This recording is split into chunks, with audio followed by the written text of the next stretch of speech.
When I first read this story, I was very surprised. I haven't seen so much dirt in a long time. Betrayal for the sake of retribution. Swingers and even a lost panties.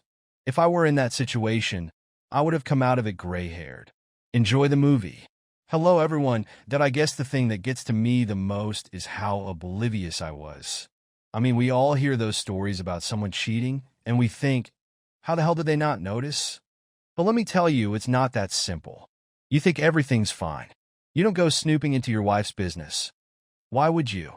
You're busy enough with your own stuff. And Clara, well, she didn't give off any obvious red flags. Or maybe she did, but I wasn't paying attention. I should have paid attention. But I didn't. You see, Clara was the kind of woman who was always up to something. Always had plans, meetings, events, shit I couldn't care less about, to be honest. She'd talk about her job, her co-workers, who's getting promoted, who's screwing who in the office. And I'd nod along, pretending to give a damn. Looking back, maybe I should have been more interested. Maybe if I had listened more closely, things wouldn't have blindsided me the way they did. But hindsight, as they say, is 20/20ths. Let me start from the beginning. So Clara, my wife, at least she was my wife at the time, she cheated on me. And not just in the typical way you hear about. No, this wasn't your run-of-the-mill affair where you find out she's sneaking around behind your back. No, she did it with my best friend. And the worst part? It happened while I was in the same room. Yeah, you heard that right. I was right there, completely unaware of what was going on. How screwed up is that? But let's not jump ahead too fast. To really understand how messed up this situation was, you need to know about the group of people we used to hang out with. There were 10 of us, a tight-knit group, or so I thought. We did everything together.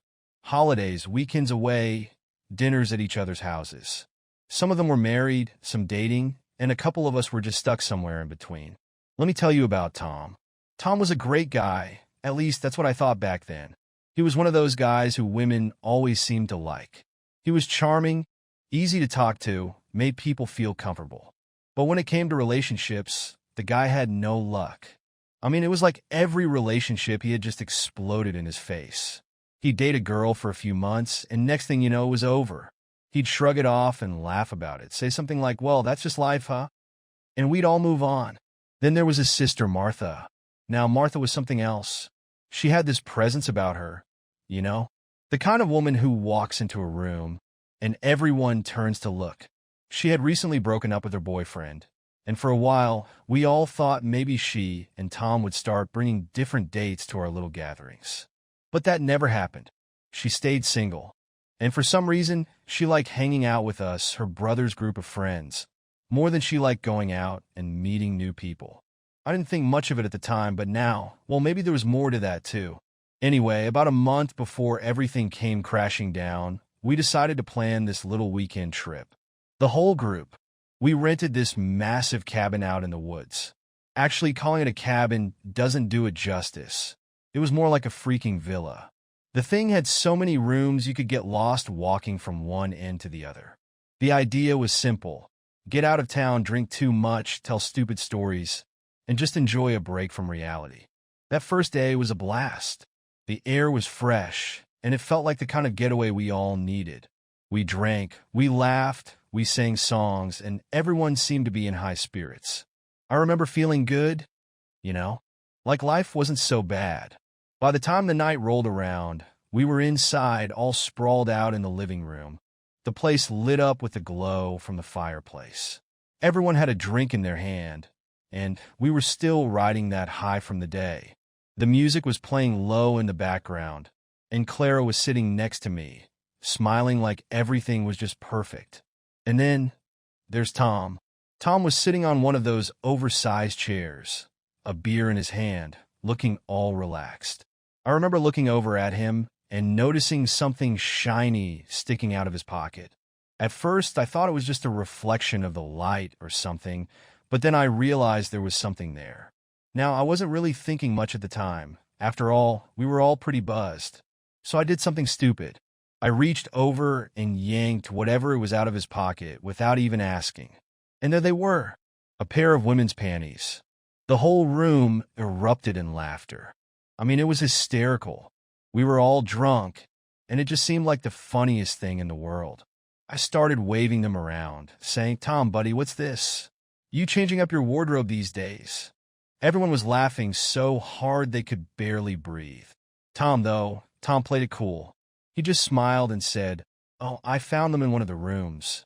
Must have been left behind from the last people who stayed here." And then he said something that I'll never forget. "Hey, maybe they're my sisters. You think she left them lying around?" The room lost it.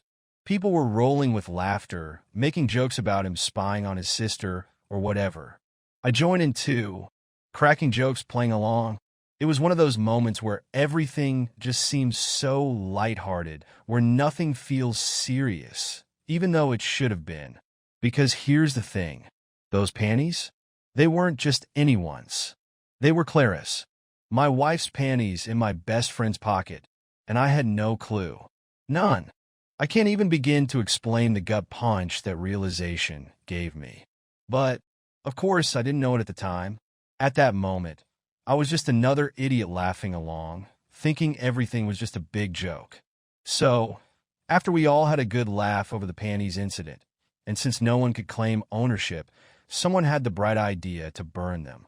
I think it was Tom who suggested it. He said something about getting rid of them like they were cursed.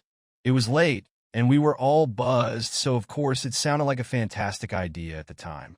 We stumbled outside with a bottle of whiskey, making this big show of it like it was some kind of ritual.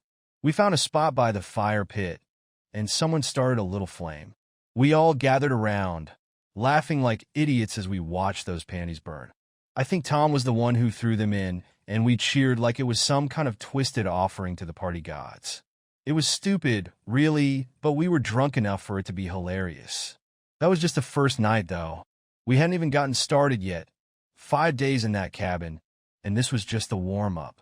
The next day, we woke up a little groggy but in good spirits. We had a full day ahead of us, so we all decided to take it easy with the drinking until later. We went on a little hike, had a huge lunch, and then settled back into the villa to relax. I was still laughing about the whole panties situation from the night before, not thinking much of it. That is, until I saw something else. We were all lounging around the living room, half watching some random movie on TV, when I noticed something red peeking out from the couch cushions. My heart did this weird lurch in my chest, and I felt a knot in my gut. I pulled it out, and there was a red bra. And not just any red bra. It looked suspiciously similar to those panties we'd burned the night before. I didn't want to jump to conclusions, but something about it just didn't sit right with me. So, I looked over at Clara, my wife, who was sitting with the rest of the group, laughing about something Derek had said. I held up the bra and said, "Clara, is this yours?" She barely glanced at it before shaking her head, a smirk on her face. "Nope, not mine. Just because it's red doesn't mean it matches, honey." I wasn't satisfied, but it looks just like those panties from last night. Same shade of red. Clara raised an eyebrow and let out this irritated sigh, like I was being ridiculous. "John, just because it's red doesn't mean it's the same thing. A lot of women own red underwear.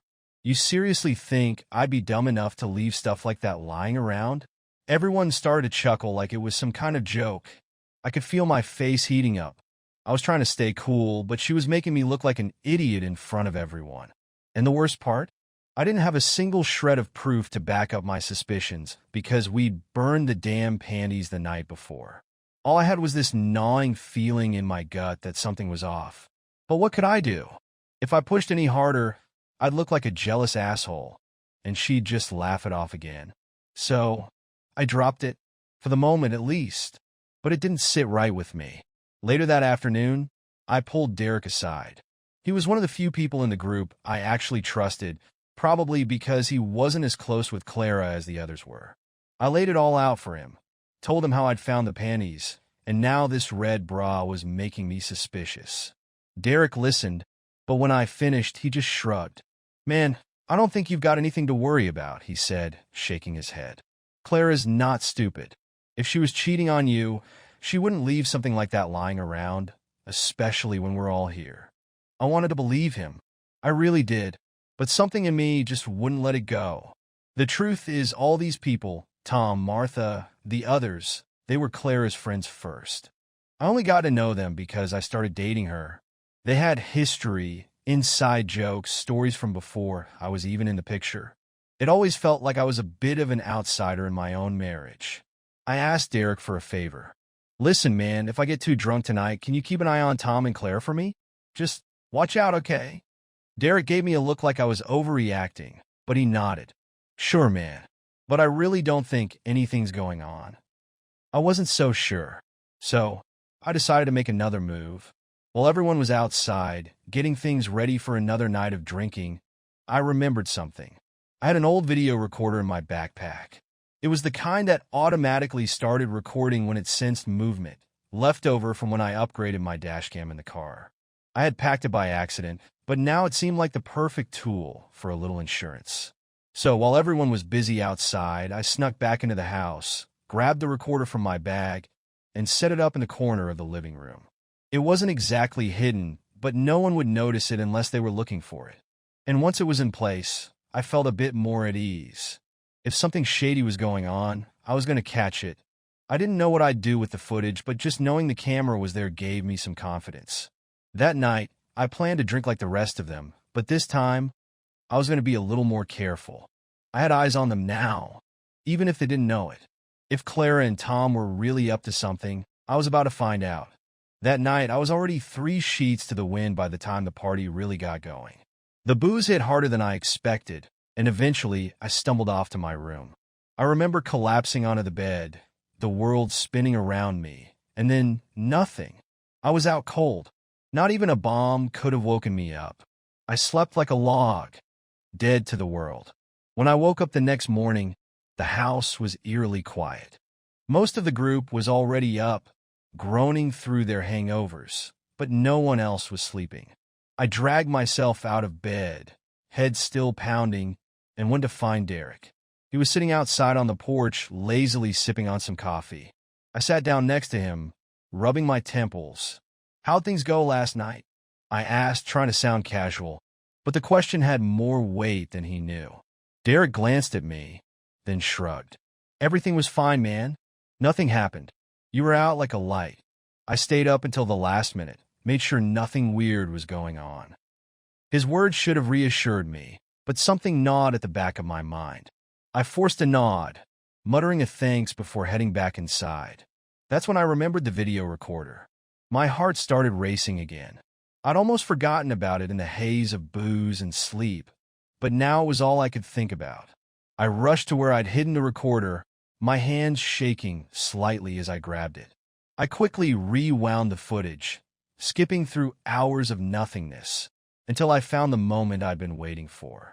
And what I saw on that tiny screen left me completely numb. The video showed Clara and me stumbling into the room. Except it was all her. She dragged me in, my legs barely working. I was completely out of it, lying on the bed, completely oblivious to what was happening around me. Clara leaned over me, checking to see if I was really out cold. Then she kissed my forehead like I was a child. And then Tom appeared behind her. He leaned in close, whispered something I couldn't quite make out. And then, this part still messes me up. He kissed me too, right on the cheek. Clara laughed softly, and Tom muttered something that chilled me. It's wonderful, isn't it? Then he left the room. I sat there, staring at the screen, trying to process what the hell I'd just seen. Derek had lied to me. He'd said nothing happened, but clearly that wasn't true. He'd either passed out, missed it, or he was in on it. Either way, it didn't matter anymore. In that moment, I knew my marriage was dead, but I wasn't ready for a fight just yet. No, I needed more. I needed it to hurt, not just for me, but for them. And for that, I had to play my cards carefully. That evening, when everyone was drinking again, I kept a low profile, pretending everything was cool. I watched the group closely, my eyes tracking Clara and Tom. They didn't do anything obvious, just laughed and joked like nothing had happened. But I wasn't looking for them. Not tonight. Then I noticed Martha slipping away. She quietly left the room, and I took my chance. I followed her. I found her in one of the empty rooms, sitting on the bed, almost like she was waiting for me. She wasn't surprised when I walked in. In fact, She looked at me with this knowing smile that made my skin crawl. She spoke first. "Are you finally ready?" Her words hung in the air, and for a second, I had no idea what she was talking about. Ready for what? But I couldn't show hesitation. So I said, "Yeah, I'm ready." I wasn't ready. Not at all. But whatever Martha thought was going on, I was about to find out. Without saying another word, she stood up and started undressing. It happened so fast that my mind barely had time to catch up. I should have stopped it. I should have said something, but I didn't. I went along with it, like a man driven by some twisted desire for revenge. Before I knew it, we were having sex right there in that room. When it was over, I felt this wave of regret wash over me. I stood up, ready to leave, wanted to put the whole thing behind me. But then Martha said something that made my blood run cold. "I'm glad you're finally part of the club. Now we don't have to hide anymore." I froze, my hand on the door. "What?" She smiled at me, oblivious to the storm raging inside my head. I'm glad Clara finally told you about the whole thing. It's been hard keeping our swinger parties secret from you." I felt like I was going to explode. Swinger parties? Secret swinger parties? My mind was reeling, trying to make sense of what she was saying. But somehow I managed to keep my cool. I forced a smile and nodded. Yeah, she told me. "It's a lot to take in." Martha laughed, relieved. "I'm just glad we don't have to sneak around anymore. And don't worry, I won't tell anyone until you're ready. I know this stuff takes time."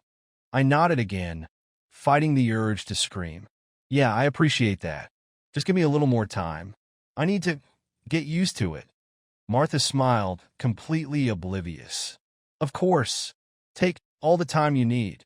I left the room, my head spinning with more questions than answers. So that's what this was.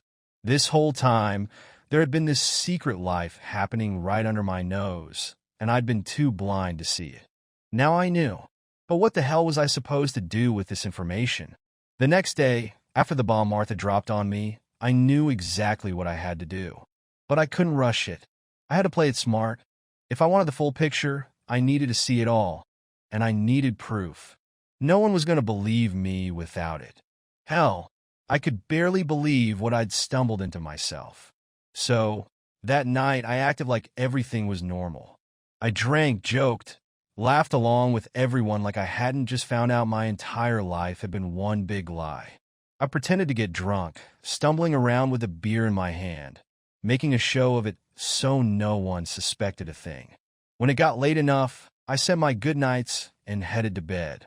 At least that's what they thought. In reality, I was wide awake, lying there, waiting for it to start. I had my phone ready.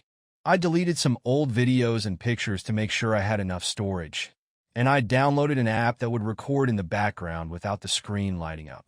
I positioned myself perfectly so that my phone would capture everything. I had one shot at this. I couldn't mess it up. An hour passed. Then two. The house was quiet, but I knew that was just the calm before the storm. I could hear muffled footsteps, whispers outside my door. My heart pounded in my chest, but I forced myself to stay calm. I couldn't blow my cover now. Then it happened. The door to the room creaked open, and I saw Clara and Tom sneak in, along with a couple of others from the group. They were whispering, giggling like teenagers who thought they were being sneaky. I kept my breathing steady, pretending to be passed out as they moved around the room. And then the real show started. I won't go into too many details. Partly because I don't want my account banned from Reddit, but also because, frankly, it was disgusting. They were all in on it together. The swinging, the sex, there was so much dirt there, more than I could ever have imagined. The kind of stuff that made my stomach churn just watching it. And these were people I'd thought were my friends. My wife, doing this right under my nose. You filmed everything? My phone silently captured it all, the evidence I needed. But by the time it was over, I felt like I'd seen enough to last me a lifetime. My hands were shaking, and I had to fight the urge to storm out right then and there. But I couldn't. Not yet. I had to keep it together for a little while longer. Once they were done and the room finally cleared out, I didn't waste any time. I packed my things quickly and quietly. making sure I didn't leave anything behind. I didn't want to stay there a second longer than I had to. My heart was racing as I slipped out of the house, unnoticed. I don't even think anyone would have cared if they'd seen me. They were too wrapped up in their own twisted world to notice anything else. The villa was a few kilometers from where we'd parked the cars, down a long dirt road through the forest. Walking through the woods in the dead of night, with nothing but the moonlight filtering through the trees, was unnerving, to say the least. Every sound, the rustling of leaves, the snapping of a branch, made me jump. But it didn't matter. My mind was elsewhere. As I walked through that dark, creepy forest, all I could think about was my next move. The footage I had on my phone was just the start. I wanted more than just proof of Clara's betrayal. I wanted to hit back, to make sure they felt even a fraction of the pain I'd been drowning in. By the time I reached my car, I wasn't scared anymore. I was focused. I was going to take the next step, and it wasn't just going to hurt. It was going to destroy them. When I finally made it back home, the drive through the empty streets felt surreal, like I was floating in some kind of dream, or more like a nightmare I couldn't wake up from. My head was spinning from the events of the past 24 hours, and the weight of everything that had happened was suffocating. I sat there in the car for a minute, the engine still running, just staring at the dark outline of my house, trying to calm the storm inside me. But no amount of deep breathing could erase the memory of what I'd seen, of what I now knew. As soon as I stepped inside, I felt my phone buzzing in my pocket. It had been silent during the drive, but now notifications were lighting it up like crazy. Missed calls, texts. I knew exactly what was happening. Someone in that house, one of those backstabbing people I used to call friends, had realized I wasn't in the room where they left me, passed out and clueless, and they were freaking out. The texts were rolling in, probably trying to figure out where I was, what I'd seen, and why I wasn't answering. I didn't check them right away. I was already ahead of them. I sat down at my desk, still in my jacket, my mind racing as I opened my laptop. I knew I couldn't keep all of this inside.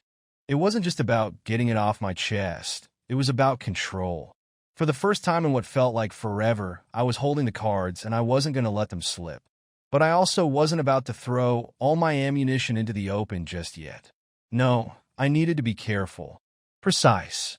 I needed to hit them where it would hurt the most. I started typing a post, keeping it brief but pointed. I wasn't about to reveal every nasty detail. No, this was going to be more of a teaser.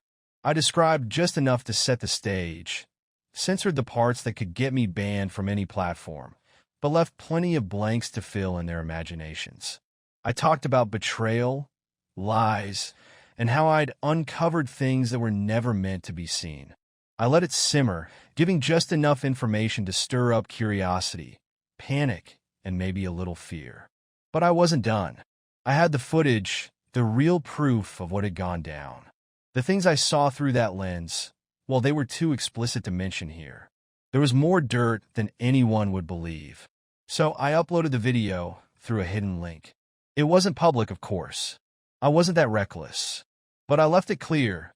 If anyone wanted to know the truth, if they were brave enough to ask for it, they could message me, and I'd send them the link. A little part of me relished the idea of them squirming as they debated whether to reach out, knowing full well what I'd captured. The post itself? Boom. I set up a burner account, no profile picture, no name, nothing that could link it back to me directly. But let's be real, it wasn't going to take long for those so-called friends to piece it together. No one else had access to that video. No one else could have done this. And when they figured it out, I knew they'd panic. Once everything was ready, I hit post, then leaned back in my chair, the adrenaline still rushing through me. It felt like I'd just crossed a line, one I couldn't uncross, and I wasn't sure what was going to happen next. But I didn't care. I had set the wheels in motion. After a long, restless night of tossing and turning, I woke up to the sound of my phone buzzing nonstop. It hadn't stopped going off since early morning. Missed calls, voicemails, texts. It was all there, flooding in like a tidal wave. I picked up my phone and scrolled through the messages. The names on the caller ID told me everything I needed to know. Derek, Tom, Martha. They were all reaching out, panicked. I didn't bother listening to the voicemails right away. I could guess what they were going to say. And then there were the texts. My so-called friends were livid. The messages were full of threats, insults, and accusations, calling me out for airing their dirty laundry. They were terrified I was going to blow up their lives, ruin their reputations with the video, and expose their twisted little secrets to the world. They knew what I had done, and they were desperate to stop me from doing more damage. But it was too late. They knew I held the upper hand now. What surprised me the most was that Clara still hadn't reached out. Not a single call or text from her. I don't know if she was trying to play it cool or if she was scared of what I had on her, but the silence from her side was deafening. As my phone kept buzzing, I knew this was just the beginning. I wasn't fazed by their threats. In fact, I expected them. They thought they could intimidate me into backing down, but they didn't realize I was already way past that point. I couldn't waste any more time. There was one more thing I had to do that morning. I grabbed my phone, found the contact for a lawyer I'd been meaning to call for months, and dialed the number. The conversation was quick and to the point. I wasn't in the mood for drawn-out explanations. I told them I needed divorce papers prepared. No more waiting around. No more second chances. I wanted this done as fast as possible and with no loopholes. The marriage was dead, and I wasn't about to let Clara walk away from this without consequences. By the time I hung up, the calls and texts had finally slowed down. But I knew this was only the calm before the storm.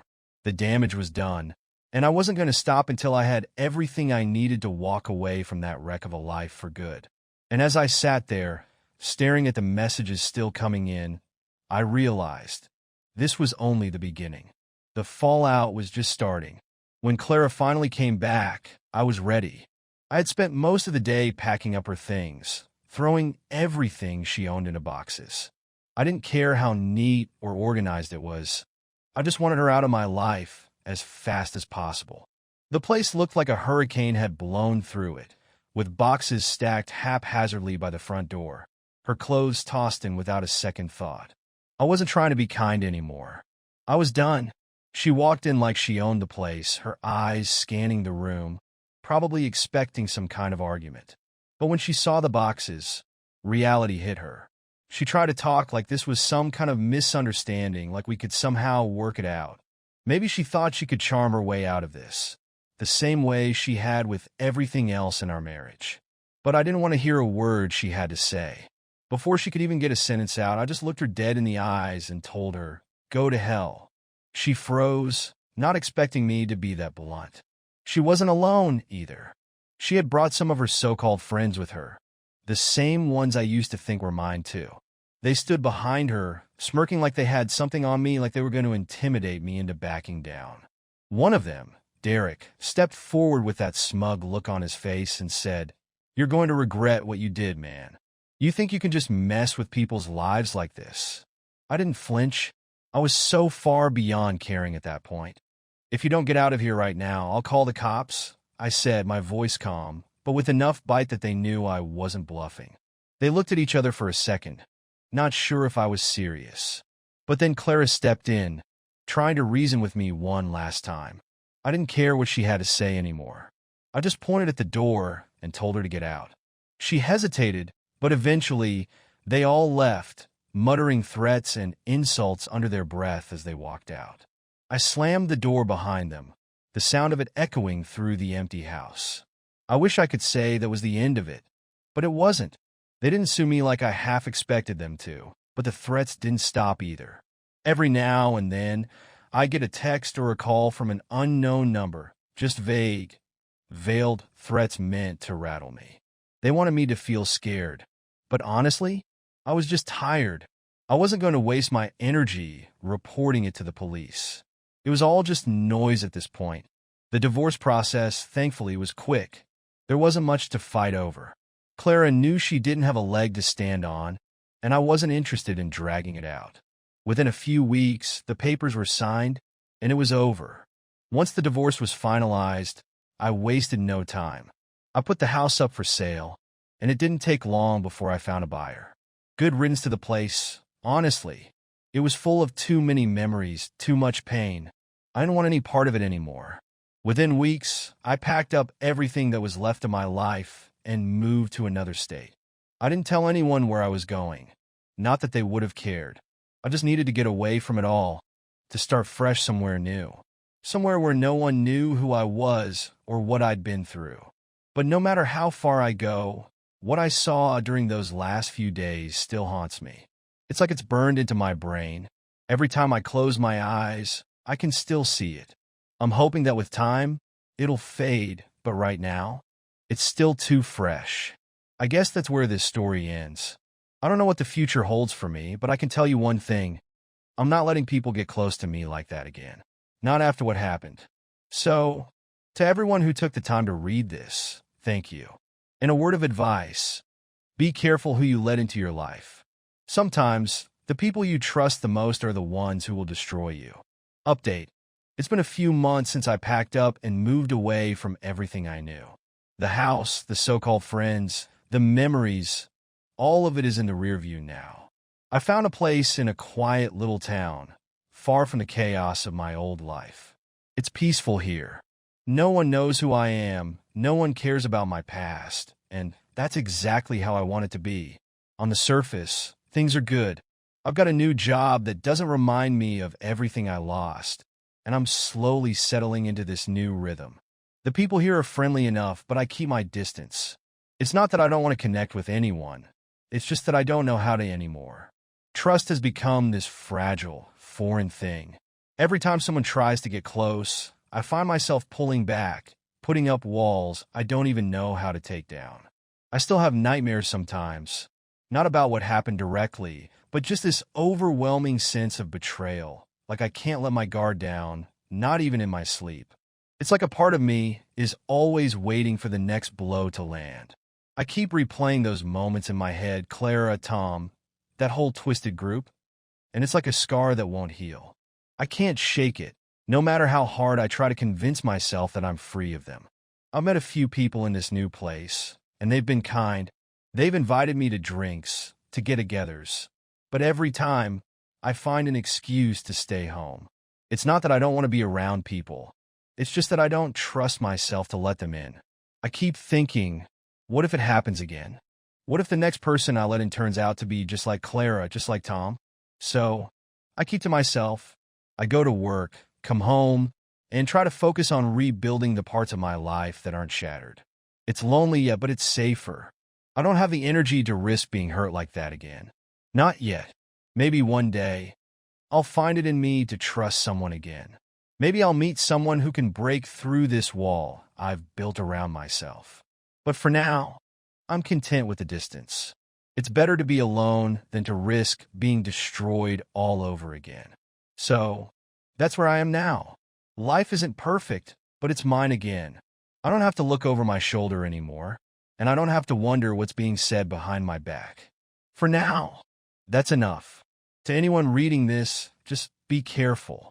Guard your heart, because once it's broken the way mine was, it's not easy to put the pieces back together.